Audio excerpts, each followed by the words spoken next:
Hey, what's up, ladies and gentlemen? This is a review for the documentary Blackfish. Now, this movie is a critically award-winning film. It is documenting the true life story of some very important, integral people in the SeaWorld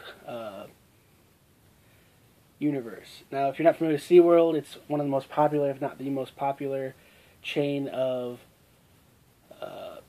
enclosed, amusement park style places where you can go as a person of any age, from infant to grandparent, and go and see these wonderful sea life animals in captivity, and see them very close, a lot closer than the average person will ever see, in the wildlife.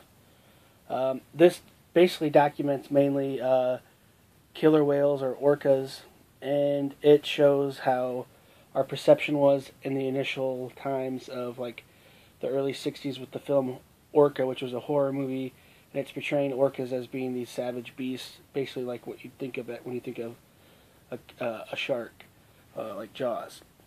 And this film tries to dispute that rationale that we think of, or that they thought of at the time, and make them more of a cuddly, more, loving species, which they are.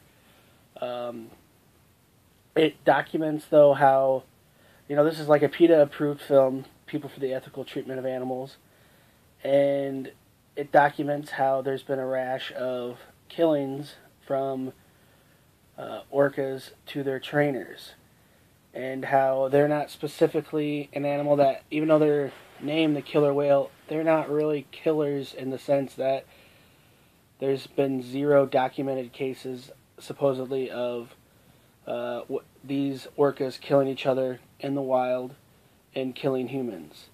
Not like they've been portrayed in the movie Orca. Unfortunately, when they're kept in these, enclosures, these large pools, they tend to get bored. They tend to get aggressive towards themselves, towards trainers, towards other whales, and that's when that's happened. They actually focus on this one who has sired practically every single, main attraction, who's been known as Shamu for years, and they're talking about how it's different genetic classes and how they don't. They would never actually pull them together. There's like several different subcultures of these whales. It's not just one breed of whales, what I'm trying to say. And how it's messing up who they are. I've been reading up on it, and there's a lot of different beliefs. Some people say that, this is an agenda film to make sure that, we don't have whales in captivity anymore, and we shouldn't support that. And they leave out key elements. But in the end, I can definitely understand why. I think that animals should, I think that animals should be able to be kept where they need to be in the wild and live longer lives. Reportedly, they live, up to 100 years out in the wild versus 25 to 30 years in captivity.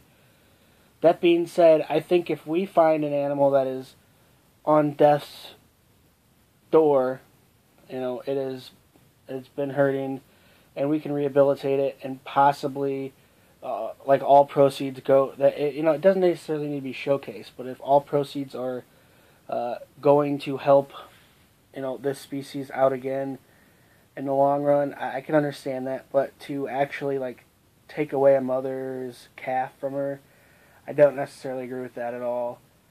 But, I know this is a very heated debate on the internet, and it's a topic of discussion for sure.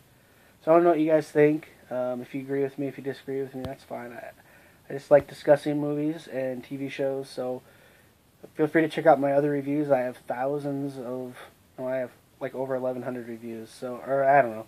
I have over 1,100 videos, so check those out. And, let me know what you guys think. I respect people's beliefs, so if you're a fan of PETA, if you don't think PETA is a good thing, that's cool, man. Let's talk. So, we're all adults. Let's have a conversation. So, follow me on Instagram, Twitter, Facebook, and YouTube at London Hawthorne. Subscribe to my YouTube channel, and I'll also do my best to subscribe back to you and check out some of your other videos. Have a good day. Thanks for watching.